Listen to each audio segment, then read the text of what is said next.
To my new video. तो कैसे चल रही है आप सबकी तैयारी? आशा करती हूँ बहुत अच्छे से चल रही होगी और बहुत मन लगा के आप लोग पढ़ रहे होंगे। मेरी तैयारी, मैंने कहा था कि कल से रूटीन करूँगी, जैसे मेरे कमेंट में भी आया था एक, वो कमेंट भी लूँगी मैं भी। और मतलब बहुत सारे शुभचिंतक हैं, उनके लिए बहुत बड़ा वाला थैंक यू। तो मतलब क्योंकि वो टोंट मारा गया था तो इसलिए इतना बड़ा वाला थैंक यू भी हमने बोला उनको। तो क्या हो गया कि कल अचानक से कोई आ गया था, मतलब 1-2 घंटे की पढ़ाई भी नहीं हो पाई कल। तो मतलब मैं सिर्फ एक वीडियो देखी खाना बनाते बनाते, क्योंकि लाइफ है, लाइफ में कुछ ना कुछ तो चलता रहता है। जैसे मैंने पहले भी बताया आप लोगों को, यहाँ पे मेरा हाथ छिल गया ना, इतना दर्द हो रहा, क्योंकि अब फैमिली में रहते हैं तो कुछ ना कुछ मतलब ऐसे तो नहीं हम सिंगल पर्सन है कि हम किसी से कोई रिश्ता ही नहीं है, तो कुछ होगा नहीं हमारी लाइफ में, कुछ ना कुछ तो चलता रहता है, वो हर किसी की लाइफ में चलता होगा। तो बाकी लोग समझते हैं कि जो नौकरी लग गए उन्होंने ही पढ़ाई करी है और जो नहीं लगे वो तो फालतू बैठे रहते हैं, उन्होंने कुछ नहीं किया। आप ये बता दो, जो लोग मुझे ऐसे कमेंट करने आते हैं ना मेरे चैनल पे, आप ये बताओ इतने घंटे आपको मेरी वीडियो कैसे आई? जब आपने यूट्यूब पे गए होंगे, अपना टाइम बर्बाद किया होगा, तब जाके आपको किसी की वीडियो देखने को मिलती है वहाँ पे। तो आप इससे अच्छा वो वीडियो मत देखो, अपनी तैयारी करो, यूट्यूब छोड़ दो, सारी मतलब कुछ भी चीज़ें मत देखो, सिर्फ तैयारी करो आप अपनी। तो ये आपके लिए है, आप हमें राय ना दें, हम अपने लिए बहुत बेहतर करेंगे, बहुत बेहतर करने की सोच भी रहे हैं। रिजल्ट किसी का आकलन नहीं है, मतलब किसी भी चीज़ का कि किसको कितना कितना नॉलेज है।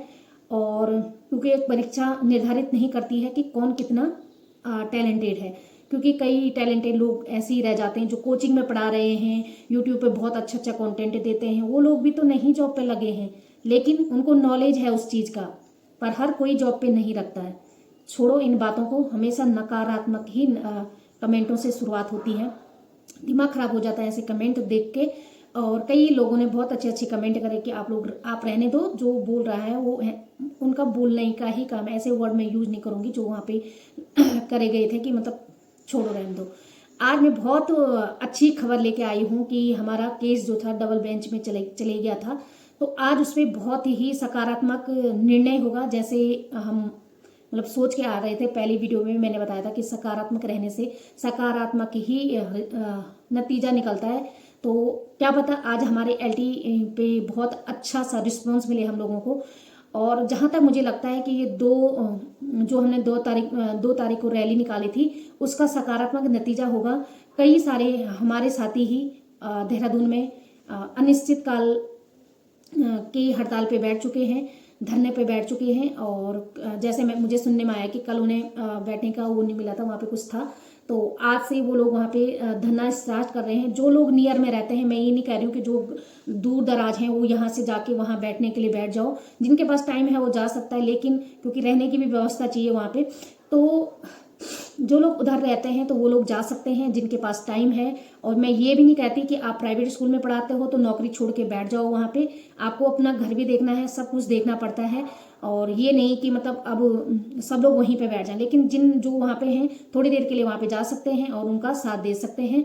बाकी यार और मैं क्या बोल सकती हूँ, मतलब आज ये है कि बस अच्छा सा रिजल्ट आ जाए, ये मतलब ये उनके लिए नहीं है जिनका निर्णय आ जाए कि एलटी का रिजल्ट कब तक घोषित होगा, मेरिट कितनी जाएगी, क्या जाएगी, वो तो हम बाद में ही बात करेंगे। मुझे तो लगता है कि हाई जाएगी हर चीज़ की। और जिनमें थोड़ा first paper second paper tough आया था तो उनकी थोड़ा लो जा सकती है, नहीं तो भाई आपको पता ही होगा, हिंदी इंग्लिश इसमें तो हाई जा रही है मेरिट, जहाँ तक सुनने में आया है। बाकी वो तो रहने देते हैं, पहले रिजल्ट तो आ जाए।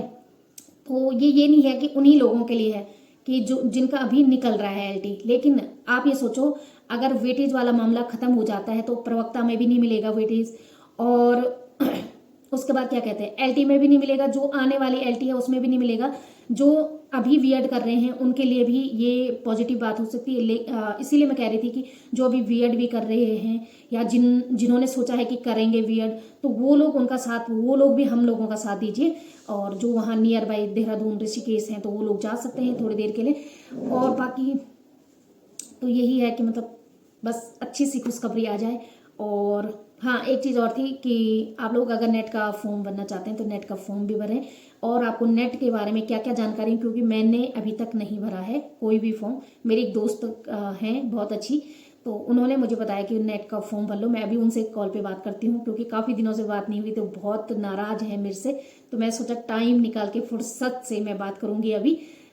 मेरी वीडियो देखेंगे भी तो गुस्सा आ रहा होगा मेरी वीडियो देख के। तो बस ऐसा कुछ नहीं है, मेरी मतलब बहुत खास दोस्त है वो, ठीक है। तो करती हूँ मैं कॉल, क्योंकि ऐसे ही हो रहा है यार आजकल, उससे पूरी बातें हो जाएंगी वहाँ पे कि क्या चल रहा है। बाकी यार हाँ, तो नेट के बारे में ज़्यादा से ज़्यादा जानकारी देना कि फर्स्ट पेपर में क्या आता है, क्योंकि 50 नंबर का पेपर होता है शायद, मुझे नहीं पता ज़्यादा। तो उसके बारे में भी सर्च मारना पड़ेगा यूट्यूब पे। अगर हाँ, लोग ये वीडियो बनाने पे लोग बोलते हैं ना कि अगर हमें किसी चीज़ की नॉलेज की जानकारी किसी किसी किसी के बारे में सर्च करना होगा, जैसे मुझे नेट के ही बारे में जानना है तो मैं सर्च मारूंगी, वहां पे लोगों ने अपना रूटीन वीडियो भी डाला होगा। मेरी काम की नहीं है तो मैं स्किप कर दूंगी, अगर काम की होगी तो मैं देखूंगी लोग कैसे तैयारी कर रहे हैं। इसमें किसी को फोर्स नहीं किया जाता है, किसी को ये नहीं कहा जाता कि आप मेरे चैनल पे आओ देखो, जबरदस्ती आपके चैनल पे वो ऑन हो जाएगा, ऐसा कुछ नहीं होता है। आपको देखना है आप देखो, नहीं देखना है आप स्किप कर दो। आपको परमानेंट नहीं देखना है आप उस चैनल को हाइड कर लो, सारे ऑप्शन रहते हैं। तो जो लोग ये फ्री का ज्ञान मेरे कमेंट बॉक्स में बांटने आते हैं उनके लिए मैं ये ज्ञान दे रही हूँ। बाकी मुझे नेट के बारे में बताना भी, किताबें भी बताना नेट के बारे में। मेरे पास तो अभी यहाँ पे जो भी किताबें हैं वो बिल्कुल भी नेट के लिए नहीं है, ऐसी बेसिक सी किताबें हैं मेरे पास सारी, क्योंकि नेट में तो बहुत डीप आता है। जैसे मुझे पता है कि जैसे हिंदी में तो मुझे पता है कि हिंदी अगर मुझे करना नेट की तैयारी करनी है तो मुझे बच्चन जी का हिंदी साहित्य का दूसरा इतिहास खरीदना पड़ेगा। हरिवंश राय बच्चन, नहीं बच्चन, डॉक्टर बच्चन ऐसे करके हैं शायद। तो उनकी वो किताब पढ़नी पड़ेगी, क्योंकि ज़्यादातर नेट में अभी जो नेट का पैटर्न चल रहा है ना, तो उस पर उसी टाइप के क्वेश्चन बन रहे हैं। क्योंकि मैंने जो भी पेपर अभी तक देखे हैं, तो जो भी मैम लोग पढ़ाते हैं यूट्यूब पे, तो उनकी मैंने वीडियो देखी थी, तो वो बता रही थी कि मतलब हिंदी साहित्य का, मैं हाथ पे देख रही हूँ बहुत दर्द हो रहा, हिंदी साहित्य का दूसरा इतिहास जो बच्चन जी का है, तो वो और रामचंद्र शुक्ल, गलती से नगेंद्र की किताब मत लेके आना, अच्छी नहीं है बिल्कुल भी, जितने भी लोगों ने रिव्यू दिए हैं, क्योंकि मेरे पास तो है नहीं। तो अभी मैंने वही बताया कि लास्ट दिसंबर, उसके बाद ही मैं कोई किताब लूँगी। आपको तो मैंने अपनी सारी किताबें बता दी थी, लेकिन एक रह गई थी हिंदी साहित्य का पाश्चात्य इतिहास, जो आप लोग कह रहे थे। चलो मैं सबसे पहले, कोई कह रहा था कि हिंदी के लिए वैसे तो मेरे चैनल पर पढ़ी है ये वाली किताब जनपदीय भाषा साहित्य, उसमें मैंने एक दूसरी पनेरू जी की एक दूसरी किताबें बताई थी, उसमें ज़्यादा सा है, ज़्यादा मतलब इसमें तो सिर्फ वही दिए गए हैं जो हमारे एलटी के सिलेबस में थे। लेकिन ये है शिव सिंह बिष्ट और सुरेंद्र जोशी की जनपदीय भाषा साहित्य। आपने यूके एसएससी वाले वो स्टेनो का पेपर था, उसमें भी देखा होगा कि सारे गढ़वाली गाने आए हैं, गढ़वाली कुमाऊनी गाने आप लोग याद कर लो।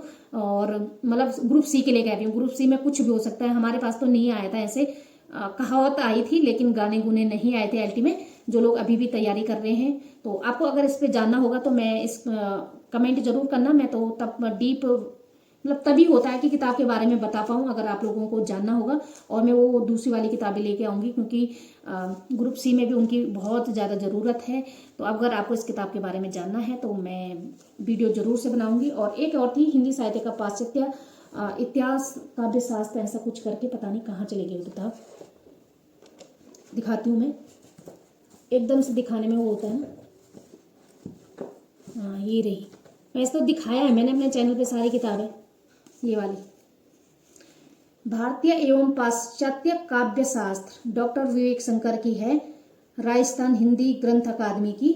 बहुत ही अच्छी किताब है, मतलब आपको हिंदी डीप से जानना है ना, व्याकरण वगैरह, और मतलब बहुत अच्छी अच्छी, मतलब मुझे इस किताब को पढ़ने में इतना मज़ा आया कि मतलब ऐसा लग रहा था कि पढ़ूँ मैं, क्योंकि बहुत सारी जानकारी इसमें देखने को मिली मुझे। और अभी भी मुझे ये पढ़ना है, और क्योंकि जब बाई चांस ही बोल सकती हूँ, स्क्रीनिंग का पेपर निकल गया तो उसके बाद ये किताब पढ़ने के लिए बहुत ज़रूरी है। सॉरी, अभी फ्रंट कैमरा है तो उल्टा दिख रहा है मुझे ना, बैक कैमरे से वीडियो बनाने में ऐसा लगता है कि मैंने कोशिश भी करी थी, वो बंद हो जा रहा था, पता नहीं चल रहा था कि वीडियो बंद हो गई, अब पता ही नहीं चला कि वीडियो बंद हो गई, मैं पूरा यहाँ बोलती गई। इसलिए मैं फ्रंट कैमरे से बनाती हूँ, जब मेरे साथ मेरे बेटा रहता है तो तब बनाती हूँ मैं। अगर आपको इन दो किताबों के बारे में जानना है तो मैं इस पर वीडियो जरूर से बनाऊंगी, डिटेल से दूंगी, इसका इंडेक्स भी सब कुछ। तो आप लोग जरूर कमेंट करना, तभी मैं बता पाऊंगी इसके बारे में। और आपके पास क्या क्या कि आप अपनी किताबें शेयर नहीं करते हो मेरे साथ, मैं करती हूँ लेकिन आप लोग नहीं करते हैं, ये गंदी बात है, अच्छी बात नहीं है, सॉरी गंदी बात नहीं, अच्छी बात नहीं है ये। तो लाइफ को इतना सीरियस मत करो कि लाइफ जीना मुश्किल हो जाए। तो लाइफ को एंजॉय करो। न जाने अभी हम बात कर रहे हैं कल क्या होता है, ज़िंदगी का कोई भरोसा नहीं है। अब तो मुझे पूरा विश्वास ही उठ चुका है लाइफ से, तो कुछ भी हो सकता है। इसीलिए मैं कहती हूँ हमेशा एंजॉय करते रहिए। इसीलिए मैं आप लोगों के साथ बीच बीच में थोड़ा फन भी करती हूँ। बाकी यार आप अपनी तैयारियों में लगिए और जो भी होगा आज आई होप कि अच्छा सा फैसला आए, और बस यही कहना चाह रही हूँ। और अपनी तैयारियों में जुट जाएं, नेट का फॉर्म भी भरें, मुझे भी बताएं उसके बारे में। मिलती हूँ नेक्स्ट वीडियो में। स्वस्थ रहें, मस्त रहें और अपनी आगे की तैयारियों में व्यस्त रहें। Bye bye.